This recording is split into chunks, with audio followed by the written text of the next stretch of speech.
Most people walk into a store, see something they like, and just buy it. They don't think twice. They swipe the card, grab the bag, and go on with their day like it was nothing. But you are not most people. You see something you want, something you can genuinely afford, something that would make your life a little better.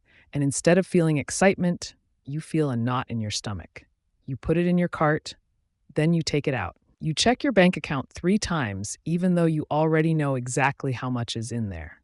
You do the math in your head, then you do it again, and then one more time, just to be safe. And even if the numbers say yes, something inside you still says no. You walk away. And here's the weird part. You don't feel relief. You feel this strange mix of pride and sadness, like you just protected yourself from something, but you are not entirely sure what. You go home, you think about that thing you almost bought, and a quiet little voice in the back of your mind whispers, "You don't deserve it anyway." If that sounds like your entire relationship with money, stay with me, because what you are dealing with is not what you think it is. You are not cheap. You are not stingy. You are not financially irresponsible. In fact, you might be one of the most financially aware people in the room.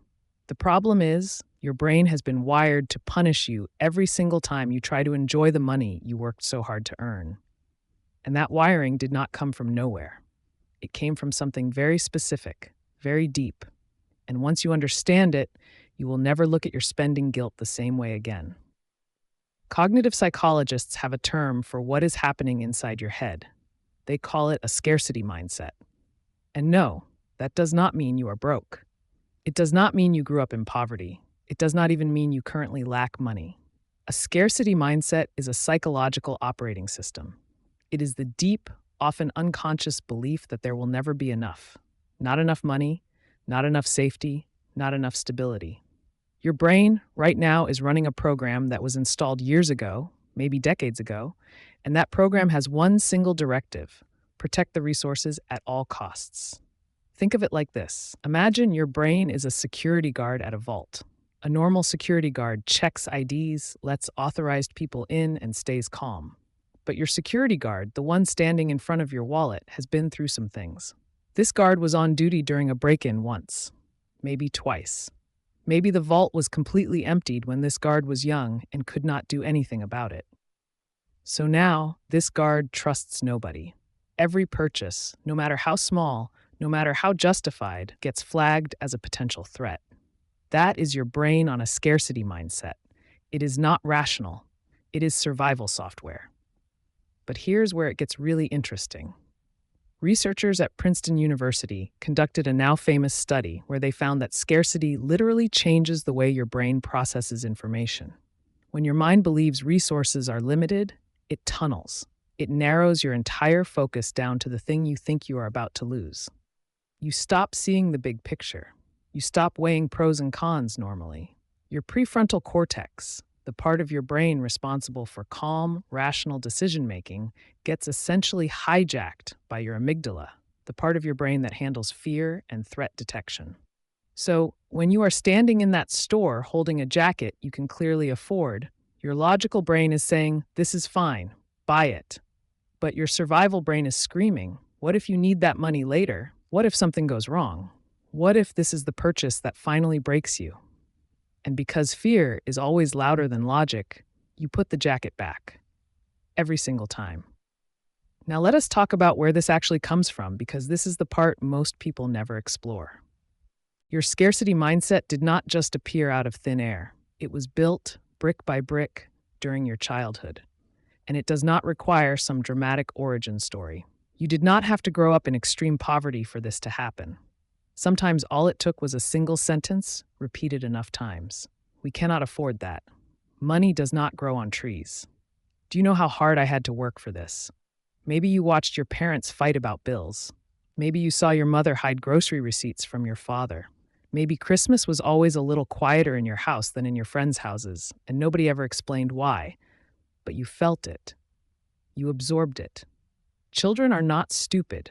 They are actually brilliant little pattern recognition machines. And when a child's environment repeatedly sends the signal that money equals stress, that spending equals danger, that wanting things equals being a burden, that child builds an entire emotional framework around one core belief: having money is the only thing standing between me and disaster, so I must never, ever let it go. And here is the heartbreaking part. That child grows up. That child gets a job, then a better job. That child starts earning real money, maybe even good money. But the emotional framework never updates.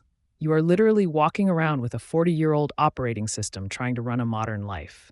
You earn more than your parents ever did, but you still feel guilty buying yourself lunch. You have savings, but you check your account with the same anxiety as someone living paycheck to paycheck. You have made it, objectively, by almost any measure, but your nervous system never got the memo. But here's what nobody talks about. This guilt you carry, this constant feeling that you should not spend, that you should always be saving, always be grinding, always be preparing for some future catastrophe. It is not just coming from your childhood anymore. It is being actively reinforced every single day by a culture that profits from your inability to rest. Welcome to hustle culture, the modern villain in this story. Hustle culture did something incredibly sneaky. It took the guilt you already carried from childhood and repackaged it as a virtue. It told you that your inability to enjoy your money was not a wound, it was discipline. It told you that rest was lazy, that spending on yourself was wasteful, that every dollar not invested was a dollar wasted. Suddenly, your trauma response had a brand name. It had podcasts. It had motivational quotes on Instagram. Grind while they sleep. Sacrifice now. Live later. Your future self will thank you. And you ate it up. Not because it was healthy, but because it perfectly validated the belief system you had been carrying since you were 7 years old. Hustle culture did not create your scarcity mindset. It monetized it. It turned your pain into productivity content. It made you feel like the anxiety in your chest every time you bought yourself something nice was actually a sign that you were on the right track. It was not. It was a sign that you were still that kid sitting at the kitchen table, hearing your parents argue about money, promising yourself you would never be in that position, promising yourself you would hold on so tight that nothing could ever be taken from you again. And the cruel irony is this: you held on so tight that you forgot to live. You built the safety net, but you never let yourself fall into it. You saved for a rainy day, but when the sun came out, you still could not go outside. So here is the reframe, and I need you to really hear this. Your scarcity mindset was a gift. It was. It kept you safe when you were small and the world felt unpredictable. It made you careful when careful was exactly what you needed to be. It gave you the discipline to build something real when other people were spending everything they had. But that gift has an expiration date, and if you keep carrying it past its usefulness, it stops being protection and starts becoming a prison. The awareness you now have, just from understanding what a scarcity mindset is, just from recognizing that your guilt has a name and an origin, that awareness is the beginning of the unlock. You do not need to become reckless. You do not need to blow your savings. You do not need to suddenly become someone who spends without thinking. That is not the goal. The goal is permission. Permission to buy the coffee without calculating what it costs over a year. Permission to take the trip without needing it to be a reward for suffering. Permission to look at your bank account and feel peace instead of panic. Permission to enjoy your own life while you are still in it. Because here's the truth that no hustle culture guru will ever tell you. You are not here to just accumulate. You are here to live. And living costs money sometimes. Not because you are wasteful, not because you are weak, but because you are a human being who deserves to experience the life they built. Your parents could not give you financial peace. The culture will not give it to you either. But you can give it to yourself.